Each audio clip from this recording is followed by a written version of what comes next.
My name's Matt Tinsley and I'm author of our report, Cultural Dependency, Facts, Victims, Solutions.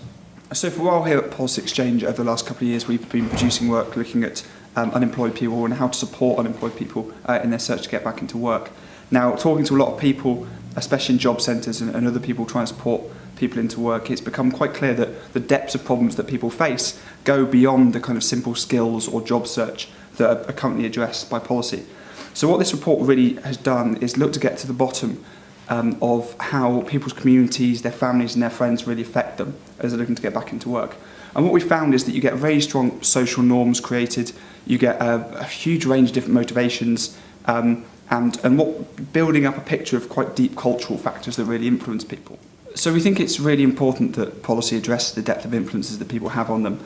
Some of the most obvious examples are within communities where we get real concentrations of workforces.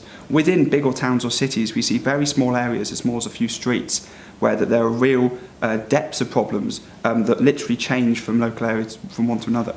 So it's really important for a start that policy understands those issues. Unfortunately, a significant amount of spending on welfare is done centralised and organised from Whitehall. So we think it's really important that more welfare spending is devolved to local areas.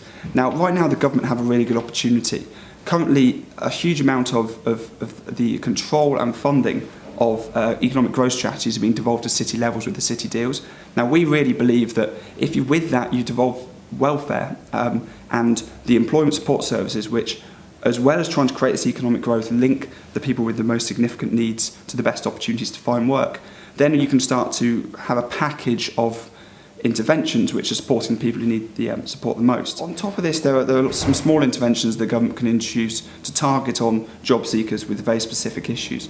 For example, we know a lot of people have issues within their families, they get the wrong information and the wrong messages around work. It seems to be a constant frustration of job centre advisors. So we think it should be possible for advisors to bring job seekers in with a number of family members and address those issues and those messages at one go.